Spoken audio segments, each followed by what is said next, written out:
Tahukah kalian, sekarang Indonesia sedang berada di era bonus demografi. Artinya, generasi usia produktif, termasuk kalian yang usianya 25-34 tahun, jumlahnya sedang mendominasi.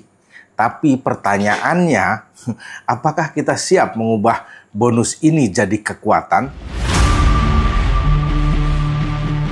Atau malah jadi bumerang bagi masa depan bangsa. Selamat datang di Trust YouTube Channel dengan saya Trust. Di channel ini kita bahas dunia pemilu dan demokrasi dengan cara yang berbeda, tapi tetap bermakna.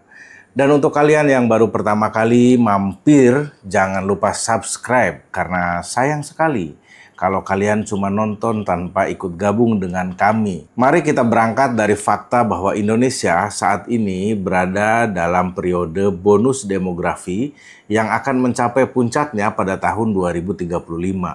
Ini artinya menjelang tahun 2035 atau tahun 2040, periode bonus demografi ini akan berakhir. Nah, sebelum saya lanjutkan, siapa tahu ada yang masih belum tahu apa itu bonus demografi, saya jelaskan sedikit ya.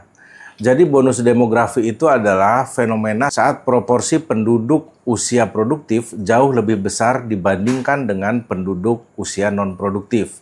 Ini membawa kabar baik tentunya, karena kondisi ini berpotensi membawa keuntungan besar bagi perekonomian dan pembangunan suatu bangsa. Lalu kenapa kondisi ini disebut bonus? Jawabannya simpel teman-teman, karena bonus demografi memberikan keuntungan bagi sebuah bangsa dan negara. Lihat saja negara-negara yang berhasil memanfaatkan momentum bonus demografi. Korea Selatan misalnya. Di tahun 1970 sampai 1990, mereka manfaatkan bonus demografi dengan fokus pada pendidikan dan industri teknologi. Hasilnya, dari negara miskin pasca perang jadi salah satu raksasa ekonomi dunia. Kemudian kita juga bisa melihat Singapura. Ya, Singapura pada era tahun 1980 sampai tahun 2000 mereka serius investasi di kualitas SDM. Bonus demografinya tuh diarahkan ke sektor produktif. Hasilnya, Singapura melesat jadi pusat finansial di Asia. Singapura. Lalu kita juga bisa melihat Jepang, teman-teman. Negara ini mendapatkan bonus demografi pada sekitar tahun 70 sampai 80-an. Dan mereka tuh memakainya untuk industrialisasi besar-besaran. Generasi produktif jadi tulang punggung pertumbuhan ekonomi di Jepang, yang akhirnya dikenal sebagai keajaiban ekonomi Jepang. Nah, kalau mereka bisa, kenapa Indonesia tidak? Bedanya gini, teman-teman. Mereka itu punya generasi muda yang sadar politik, sadar pentingnya arah kebijakan, dan mau ikut terlibat. Nah, disinilah peran kalian sebagai generasi 2534 atau generasi yang berusia 25 tahun sampai 34 tahun. Seperti negara-negara yang saya sebutkan tadi ya, kita tuh Indonesia yang mendekati puncak golden period. Ini juga perlu memaksimalkan momentum untuk menuju Indonesia Emas 2045. Nah, Indonesia itu akan ada di puncak bonus demografi itu di tahun 2030-an, teman-teman.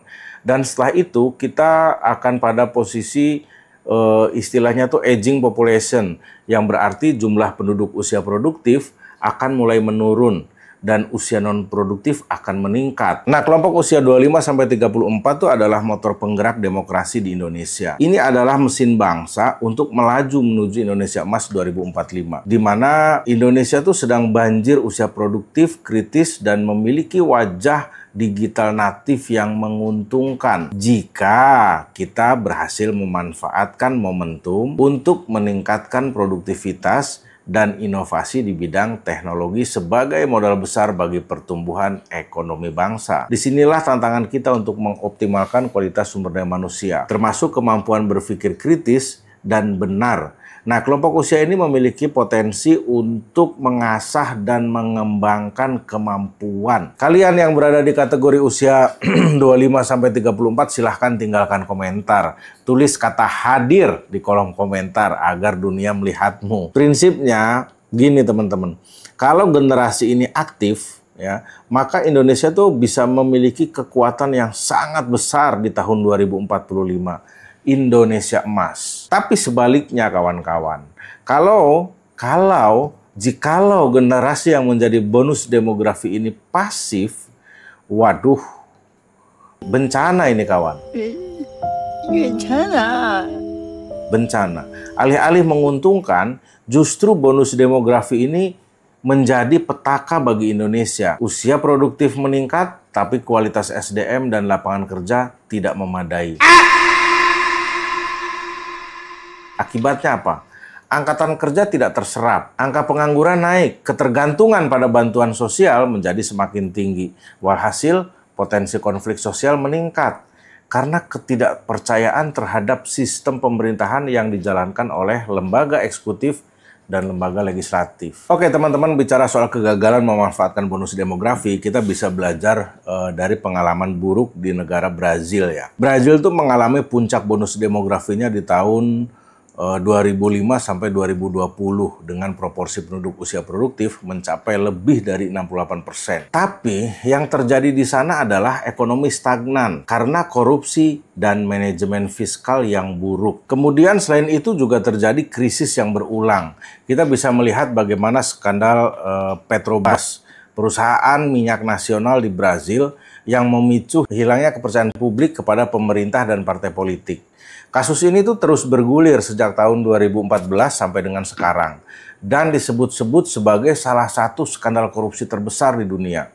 Bahkan menyeret pejabat di lebih dari 10 negara lain yang punya kontrak dengan Petrobras. Dari contoh kasus Brazil dan Petrobrasnya, teman-teman bisa melihat bagaimana Brazil di periode bonus demografinya justru dihantam badai korupsi yang berujung pada pemakzulan Presiden Dilma Rousseff pada tahun 2016 yang dituduh melakukan manipulasi anggaran negara dengan cara menunda pembayaran utang pemerintah ke bank-bank milik negara. Tujuannya agar defisit anggaran terlihat lebih kecil menjelang pemilu tahun 2014. Nah, dampaknya apa? Brazil masuk ke dalam periode krisis politik yang panjang. Pertumbuhan ekonomi itu merosot, kepercayaan investor hilang, dan pengangguran melonjak. Semua kondisi ini otomatis membuat momentum bonus demografi ikut terbuang karena negara itu sibuk menghadapi krisis politik. Nah, wahai teman-teman muda, khususnya kalian yang masih berstatus sebagai pelajar dan mahasiswa, fahami